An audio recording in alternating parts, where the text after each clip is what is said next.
আমার চ্যানেলটা লাইক করবেন, শেয়ার করবেন, সাবস্ক্রাইব করবেন, বেল আইকনটা প্রেস করবেন। সাবস্ক্রাইব করতে ভুলবেন না। আসসালামু আলাইকুম ওয়া রাহমাতুল্লাহি ওয়া বারাকাতুহু। মার্কিন যুক্তরাষ্ট্রের ইতিহাসে মার্কিন যুক্তরাষ্ট্র যেদিন পারমাণবিক বোমা প্রথমে বানাতে সক্ষম হয়েছে সেই দিন থেকে আজ অবধি মার্কিন যুক্তরাষ্ট্রের ইতিহাসে 6টি পারমাণবিক বোমা মার্কিন যুক্তরাষ্ট্র আমেরিকা কোনো না কোনোভাবে হারিয়েছে। 2টা প্লেনের মধ্যে সংঘর্ষের কারণে হয়তো কিছু বোমা পড়েছে এবং কোনো না কোনোভাবে এই পর্যন্ত পেন্টাগনের যেটি হিসাব আছে 6টা পারমাণবিক বোমা নিখোঁজ আছে। এগুলোর সন্ধান এখনও পর্যন্ত আমেরিকা দিতে পারে নাই।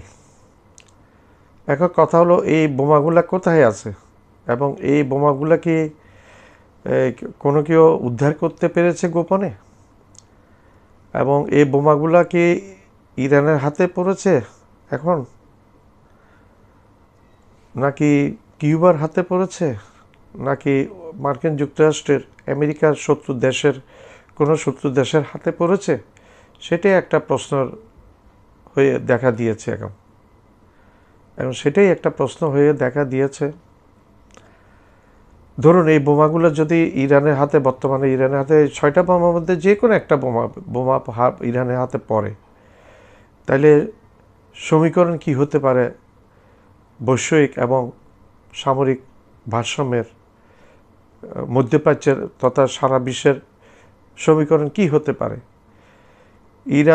ইরানের সাথে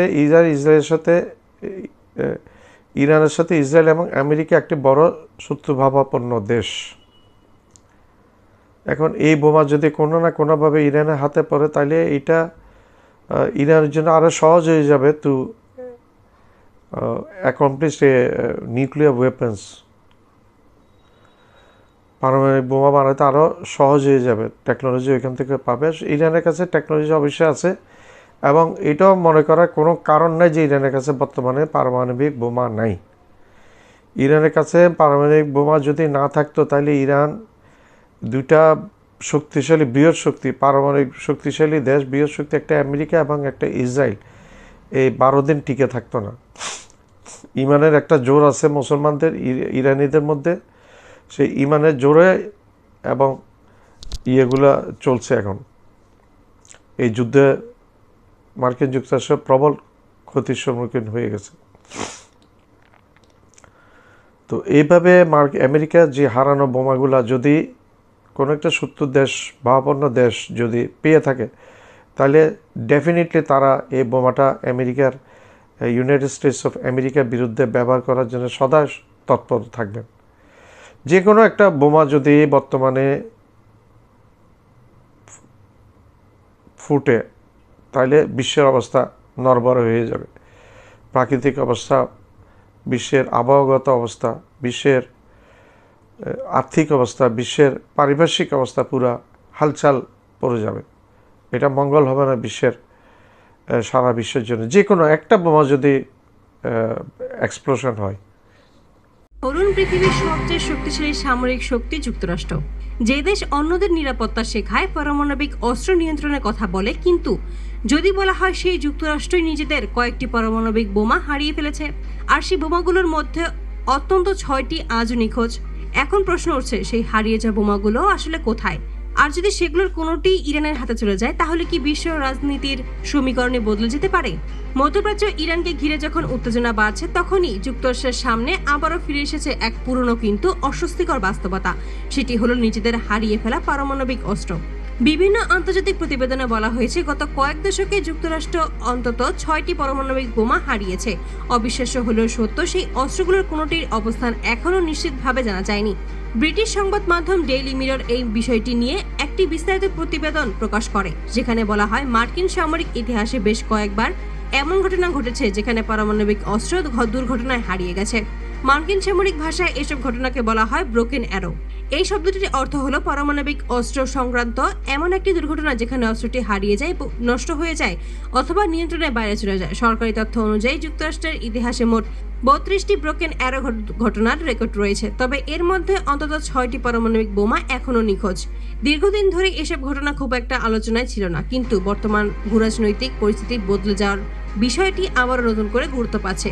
বিশেষ করে ইরানকে ঘিরে বাড়তে থাকা উত্তেজনা এখন আলোচনাকে আরও তীব্র করে তুলছে। সবচেয়ে আলোচিত ঘটনাগুলোর একটি ঘটে 1958 সালে। সেই সময় যুক্তরাষ্ট্রের জর্জিয়া অঙ্গরাজ্যের একটি টাইবি দ্বীপের আকাশে একটি বড় দুর্ঘটনা ঘটে। একটি যুদ্ধবিমান এবং একটি বোমারু বিমানের মধ্যে সংঘর্ষের পর পরিস্থিতি অত্যন্ত ঝুঁকিপূর্ণ হয়ে ওঠে। বিমানটিকে নিরাপদে অবতরণ করানোর জন্য পাইলট বাধ্য হয় একটি বিশাল পারমাণবিক বোমা সাগরের মধ্যে ফেলে দেন। এই বোমাটির নাম ছিল মার্ক 15 হাইড্রোজেন বোমা। বোমাটির ওজন ছিল প্রায় 7,600 পাউন্ড।